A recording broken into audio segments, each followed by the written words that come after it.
This podcast is part of the Batman Universe Podcast Network, hosted by the BatmanUniverse.net.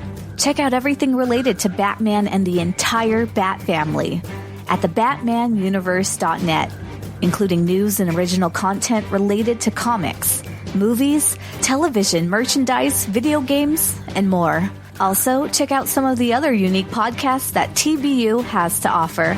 Consider supporting this podcast by becoming a patron on Patreon. Even $1 can go a long way in supporting this content that you enjoy. Look for a link over at the BatmanUniverse.net to offer your support now. And now, on with the show. In 2008, a podcast was created with one goal: to bring Bat fans around the world news related to movies, comics, video games, television, merchandise, and so much more. And now, the Batman Universe Podcast has returned. Hello everyone and welcome to the latest episode of the TBU Podcast. I'm Dustin. Joining me today is BJ and Nan, and we are going to be talking about the inspiration behind the Batman. Yes, we are on another episode of talking about the Batman, and this might be the last one unless we come up with a really good topic to discuss next week. But we have a bunch of different things to talk about when it comes to the inspirations. There's been a variety of interviews that have been released, as well as some comments made at press junkets and things like that by either the crew like Matt Reeves, who wrote and directed it. There's also some comments from some of the cast, including Zoe Kravitz and Robert Pattinson, about different inspirations they had for their characters or things that they remember reading in preparation for their role in the films. But then there's also a number of films as well that have actually inspired the Batman as well. And if you've seen some of these films, you'll immediately see the connections when I say them, even if you didn't necessarily put it together. Some of these you're not necessarily going to know. Some of them are very classic films, but are also older, so they're not as mainstream for the younger audience as something that they would immediately be able to say, yeah, I've definitely seen that. But there are some really good movies here that, if you haven't seen, some good ideas of stuff to check out, especially because they are really good classic films that have really good stuff to inspire a great film like The Batman. So we're going off of a list that was originally published on Variety. The list is 15 movies and comics that inspired the film. We're going to talk about all of these. There's a little bit of overlap with some other comic inspirations, and we're going to probably spend a little bit more time on the comics than we do on the actual movies themselves. But there's a number of different things. I'm not necessarily covering every single film, because even when you go through the list, there are some of these that you can tell they were included for a very specific reason. For example, the very first one that's mentioned on the list is Good Time, which starred Robert Pattinson, but is not really an inspiration for the film. It just shows what Robert Pattinson is capable of doing in a more serious role, where he has kind of a range and that mentality of like having that dark side of him. That's what you get from this film, but it doesn't really necessarily directly inspire it. So some of these I'm going to skip through, but some we're going to go in a little bit more detail. So the second one on the list is Chinatown. Now, this is a classic film from 1976. It stars Jack Nicholson is the main character, and the premise of the film is that it's a very detective-based film where he is investigating a series of crimes that are part of a story that dives into the corruption that is infecting Los Angeles.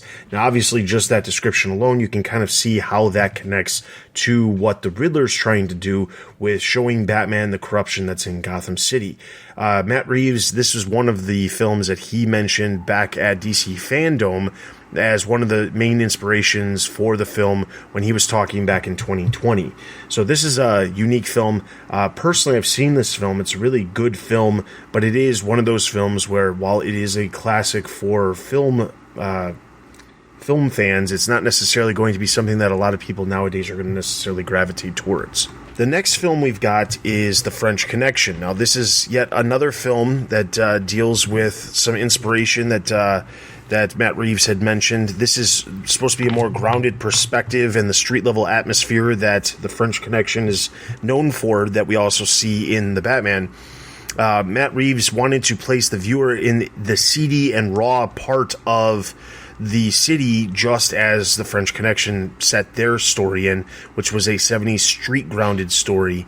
There's a lot of different things that also inspire this as well, including Taxi Drivers, kind of in the same vein as this one. I think that pops up on this list in a second here.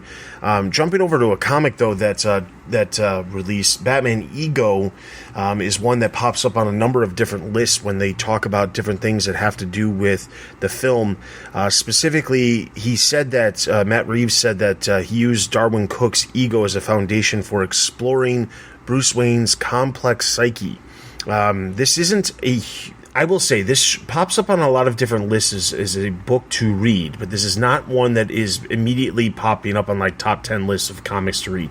It's slightly underrated because it is a shorter story, but it is a very good story. And it's been some time since I've read it. And it's not as well known as, like, let's say Dark Victory and Long Halloween, which we'll get to, but it is a very interesting story that kind of tackles the entire idea of what Bruce Wayne is outside of the cowl. Yeah, so I'm actually reading Ego like now, currently, because I've heard it. I always hear that great things about it, and I heard that's inspiration for the film. So that's so I picked that up recently, and I just started to read it, and I'm just started it, and I can kind of see how it delves into more of Bruce Wayne's mind as Batman. I could see how they can kind of take inspiration for the movie. I read that one a while ago. Is that the one where he is like dealing with the am I Bruce Wayne or my Batman dichotomy? Yes, it is. I should go back and reread it, to be honest. Yeah. But I can see why it's on that list if it's dealing with that plot. Absolutely. All right, so another comic that pops up, which is probably in a lot of ways the most influential comic, is Batman Year 2. And I think this specifically has to do with the fact that Matt Reeves has said that the film is supposed to take place during Year 2 of Batman's career. We open the film and Batman's already established. He already exists within the confines of Gotham City. He already has this connection to the police. He's dialed into what's going on. We don't see an origin, which would be Year 1. Instead, we see a Batman who is established. And Year 2 is very much like that. Now, the difference, of course, is that Year 2 deals with a different villain. It's not Riddler, and there's not a lot of other aspects that carry it over to it. But Matt Reeves specifically said that he's looking at Gotham as an experiment, and he's trying to figure out what he can do to finally change Gotham City.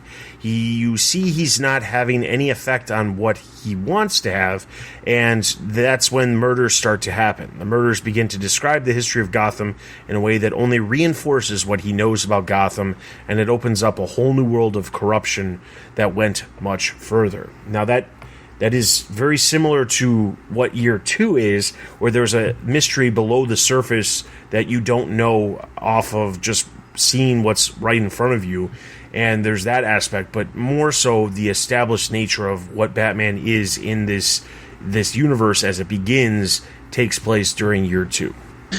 I was glad that we didn't get any type of origin. I know that's a big complaint when it comes to Batman movies about how many times we've seen the Waynes go down in Crime Alley.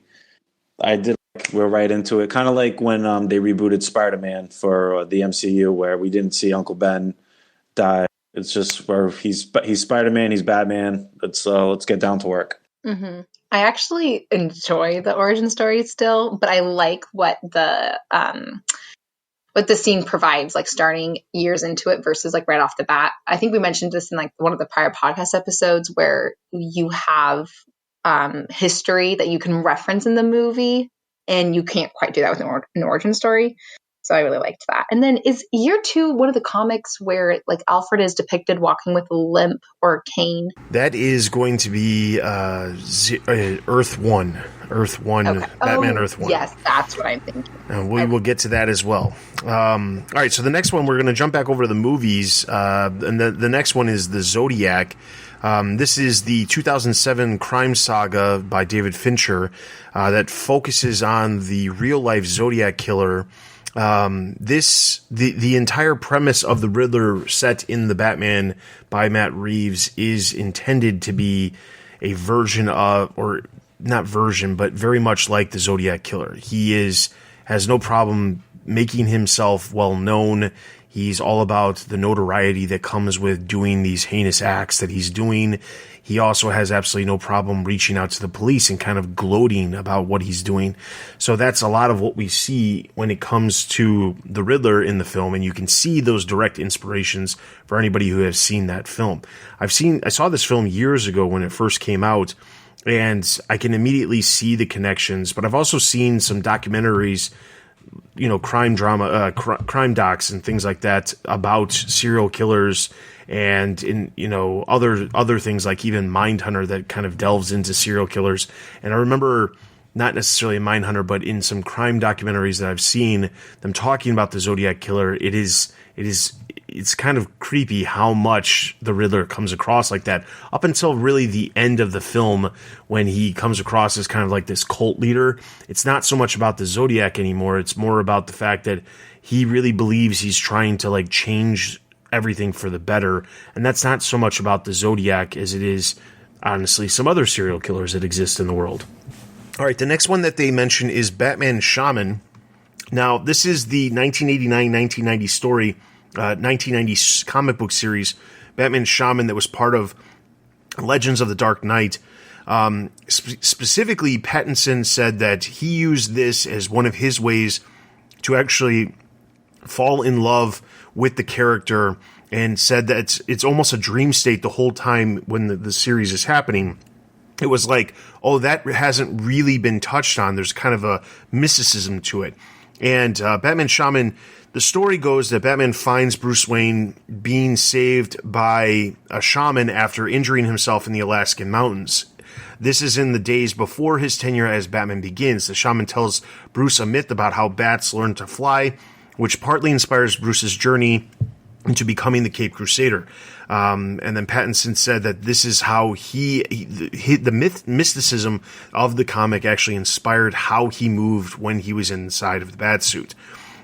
This is one that I don't think a lot of people put together as one, specifically because, one, it doesn't necessarily reflect what you see on screen, but the fact that Pattinson actually used this story to kind of like mold his version of Batman and the mannerisms that Batman uses and things like that. It is different because it's not necessarily a story that I think a lot of people would necessarily gravitate towards as one to like base a character off of. Funny how Pattinson actually talks about like the way he moves in the suit, because the way we saw Batman like coming out of the shadows, that slow, deliberate walk, it reminded me more of like he was a gunfighter in like the Old West, like a cowboy movie. Just the way he kind of walked out there, but he kind of stopped in their tracks just from him even taking a few steps. All right, another one of the films was All the President's Men. Now, if you've seen this film's also back from the 70s. There's a lot of, you're starting to see a trend here with a lot of films that were from the 1970s with The French Connection and Chinatown and All the President's Men. And then the next one on this list is also The Godfather. This film, specifically All the President's Men, deals with reporters that are looking into an investigation specifically about the Watergate scandal with Richard Nixon. And Matt Reeves mentions multiple times that it was really, while it is in fact a story about the press investigating something, it's still at the heart of it a detective story. And you can see that a lot of the stuff that he pulls from when it comes to films is straight detective. We know that this film was intended to be a detective film. It wasn't necessarily meant to be the over-the-top Batman in space kind of Batman, or Batman kind kind of getting into the nitty gritty of just using gadgets and things like that. There was plenty of gadgets in that, but at heart, this is the most detective story I think we've ever seen in live action. And you can see that a lot of the inspiration for Matt Reeves is coming from a lot of these older detective stories that are from the 1970s that clearly Matt Reeves has seen and he grew up on, and have kind of like created this mold of what he was looking to do, and he's drawn from a lot of those films. The other one, The Godfather, that is also on the list, which there's a couple other ones, but The Godfather, you can see that clearly is tying to the mob elements within Gotham City. There is Falcone and how Falcone runs, and obviously Penguin works underneath him. There's a lot of mob elements within the confines of the Batman film, and you can kind of see how there's certain elements that kind of draw to what we see in the Godfather trilogy of films. Definitely Godfather is the most obvious one, with just strictly Falcone just being there. He was obviously the Godfather, and Penguin was the Fredo and the next in line. The next film on the list is Seven, also conveniently another David Fincher film. This one is, in my opinion, an amazing film. Anybody who enjoys film and enjoys thriller films should watch this, because it's really great. But you can immediately see the connections to how the Riddler is becoming this character that is, again, leaving clues as to why he's doing what he's doing behind. That's very similar to the character, Kevin Spacey's character in Seven, but also kind of like the swerve at the end of, instead of, I'm not going to give away the end of the film for those of you who haven't seen it, but there's a reason why the phrase "what's in the box" exists, and it has to do with that film. And there's a swerve that happens at the end of the film that I don't think anybody who's never seen the film expects coming. But at the same time, at the end of the Batman, when we see Falcone being brought out and then he gets shot, I don't know that necessarily anybody was expecting that to be seen either. And when you look at the larger picture of it, it's kind of questionable as to why Riddler thought that somehow killing Falcone was going to change everything. He had clearly a list of people he wanted off the table, including the police commissioner and the mayor, and obviously Falcone. But ultimately, as we know, and as we've seen in the film, there is always going to be a power vacuum when people of power get taken out. There's going to be a vacuum that's going to bring other people up to fill that void that is left by those people of power that are no longer there. So I'm not exactly sure if Riddler's plan is foolproof in the larger scheme of things over the future, but definitely at the end of the entire Riddler chase, there's definitely a sequence where you can see that he has a plan, that he's trying to wash Gotham of all of their sins, I suppose. All right, one of the other comics is Batman Year One. We talked about Year Two, but Year One has some connections as well. And personally, I think the biggest connections to Year One have more to do with Selina Kyle than they do with Batman. What did you guys think?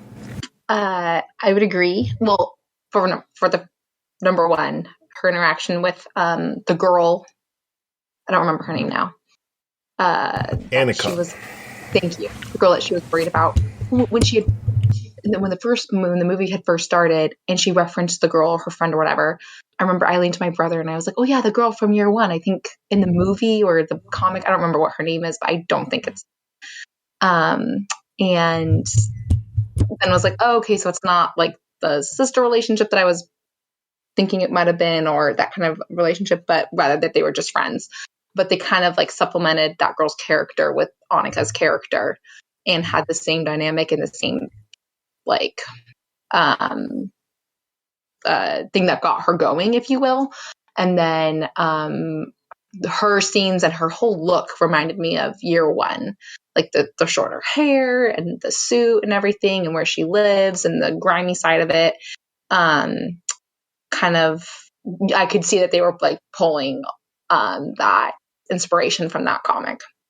When the outfit she wears when she goes to kill Falcone was exactly like the outfit that she had when we first see her in Year One. So that was definitely a big Year One vibe that I picked up on. I didn't catch that. Black, yeah. All right, so one of the other big comics that has an influence that I think a lot of people immediately gravitated towards when they were talking about the film, even leading up to it, just from things that were shown in the trailer, was Batman The Long Halloween as well as Batman Dark Victory. Now, the story for here has Batman investigating a killer who is taking out different members of the mafia or the mob. And that's what's happening in Long Halloween. And obviously, as you look at the Batman, you can see the direct connection with Riddler taking out members of not necessarily just the mob, but just people who are corrupt and people in general. So you can see there's not necessarily a direct connection, but a very close connection to the idea that Batman's investigating a killer taking out people. And the only big difference is that he wasn't necessarily taking out people on specific days of the year. This wasn't the holiday killer as we see in Long Halloween. There is some really good references, but one of the really cool things is that Matt Reeves actually said that he did a deep dive into comics in general, and one of the things that he remembers is that Jeff Loeb, the writer of Long Halloween, wrote the stories and told him years ago when he was at USC that he should become a writer, which just coincidentally is like some weird sort of like serendipity. Jeff Loeb, the writer of Long Halloween, tells a film student at the time to go write in general, and then he ends up writing and directing a Batman film decades later, which is just crazy. When the movie first starts and it opens up and it like he's narrating the story as it kind of like pans across and stuff, gave me really strong Long Halloween vibes, because I had just recently seen like the animated film and just recently reread the comic, and I like leaned to my brother and I was like, it's like the Long Halloween, and like the narration that kind of like evolved from there, and then the murders that happen pretty consistently definitely gave me strong Halloween vibes as well. Just like you had said, though, without it happening on a particular holiday and without the killer being the holiday killer. But the strongest, I think, for me would have been the opening scene where he's like narrating. And personally, I loved that. I loved that they used like that narration and how all that played out. There's ever a story to pick and choose from and adapt. Basically, it's Long Halloween. That's like one of the best Batman stories of all time. I think that's absolutely that's a good jumping off point. Absolutely. I think and it's convenient because The Long Halloween was just adapted into an animated 2-part film recently, and perfect timing leading up to the release of this film, because I think The Long Halloween in general was one of the better animated films that DC has put out recently. Not to say that they don't put out good stuff, but it was a really good adaptation. They changed some things from the original comic, but I still think it was a really good adaptation in comparison to some of the other adaptations that they've done in the past. Now, one of the other ones that I wanted to get to was Batman Earth 1 that we talked about, that Hanan mentioned earlier. Batman Earth 1 has a lot of different influences, and I think part of it has to do with the fact that Jeff Johns wrote Earth 1, and I truly believe that at the time when Jeff Johns first took on Earth 1, he was truly looking at the property as, how can I adapt and tell a story that could be really good, or could be adapted very well for the big screen. And you get a different version of some of the characters. For example, Alfred is a bodyguard and he walks with a limp, as Hanan mentioned earlier. That is something we see here in the film itself. There's a lot of other smaller connections with with Thomas Wayne running for mayor, and some other connections to Falcone and things like that, Penguin popping up, but it's an interesting thing because I was convinced at the time, because if I distinctly remember when Batman Earth 1, the first one, came out, it was shortly after or shortly before, I want to say it was like 2016, right when Batman v Superman came out, and there was talk at the time that Ben Affleck was going to be writing the Batman solo film after Justice League alongside Jeff Johns, because Jeff Johns was like dialed in as one of the main producers for the DC films. And at the time, it made sense that he would go and write a Batman story that could easily be adapted for film with, just even if you just took elements of it, something that was different than the version of Batman we always see. And I think that's what happened. Obviously, Matt Reeves read the story that Ben Affleck came up with, but the problem was that Batman was already established in that universe, and he was looking to do something completely different, a newer Batman, not the same Batman that Ben Affleck was doing. So when the opportunity arose and he ended up taking over, I think there still was elements from some of the stuff that Jeff Johns had created with Batman Earth 1 that kind of ended up in the film. And one of the big things is Alfred. Alfred is extremely different than the Alfred we typically see in not only live action and animation, but the majority of the comic books that have released. This is a very different Alfred, but it does appear as if it's the Alfred from Earth 1.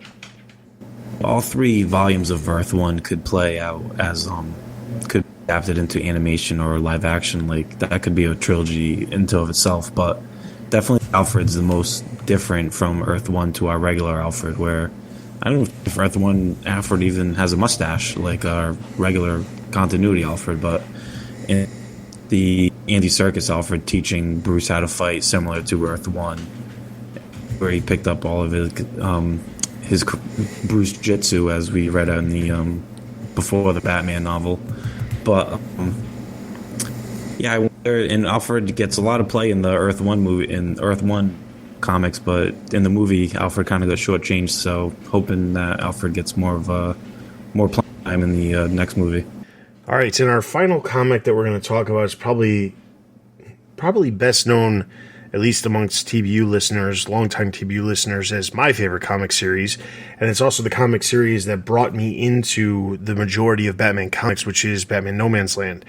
This story came out in the late 90s, but part of the reason why it was so influential for my journey when it comes to Batman is the fact that when it released, it was touching almost every single Batman book at the time.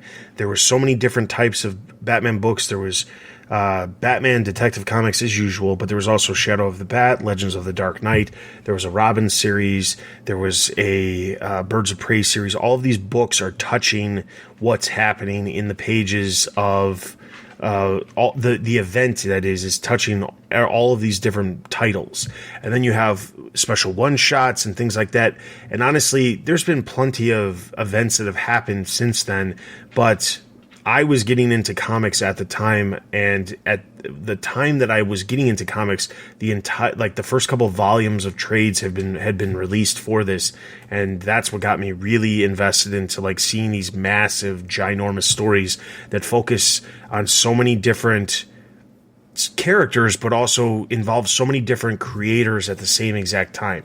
Now, the vast majority of stuff was written by Chuck Dixon, and Denny O'Neil was the editor on the books at the time for the Bat books, and he was leading up, this massive crossover that extended over multiple different series. But when you look at that series, or you look at the story arc and you see how it plays out, it is very similar to the way the film ends. I don't know that a lot of people could deny the fact that at the end of the Batman, you see you see Gotham City that has been not necessarily destroyed completely, but it's underwater. There's an issue. They had the seawall break and the city's underwater, and they're kind of at a disadvantage. And at the end of the film, Batman's saying that the National Guard's coming in to kind of help out. The mayor's talking about how they're going to rebuild, and you know that there's going to be issues within Gotham City with different areas of the city being cut off from other parts of the city. At No Man's Land, this happens, but a much larger version of this, because instead of just one of the islands within Gotham City, all 3 islands experience a cataclysm of an earthquake, and it kind of splits the entire city off from everything else. The government actually blows the bridges, cordons off the entire city, and declares it that it's a no man's land and nobody can go in or out. So this presents a problem for everybody who's stuck still in Gotham City, and it presents a problem for everybody all the villains take advantage of that opportunity by setting up unique areas within No Man's Land that is their like own specific land. And as the Bat family and the GCPD slowly try to take back the territories and maintain law and order within the confines of this No Man's Land, you see something play out that is honestly, in my opinion, hasn't really been done to that length or to that degree in a very long time. There's been plenty of crossovers that involve other stories and things like that, but nothing to the lengths of including so many different series as this one does. So this one, there's a direct connection at the end of the film. It sets up the fact that No Man's Land is kind of happening.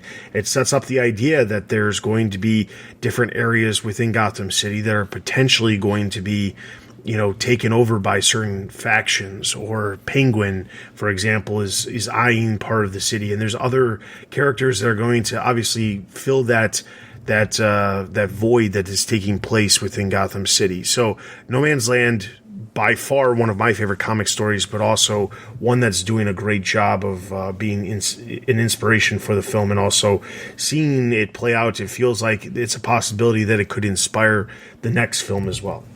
No Man's Land is a classic, just the whole tie-ins and everything. I wonder if one of my favorite parts of No Man's Land was how the different villains kind of set up their own territories, where this was the Two-Face part, the Penguin part, and so on and so forth. I wonder if maybe in the next movie we could get a time jump where there's already different villains who have popped up and who have taken over maybe certain parts of Gotham that Batman and the GCPD have to kind of take back, just something along those lines.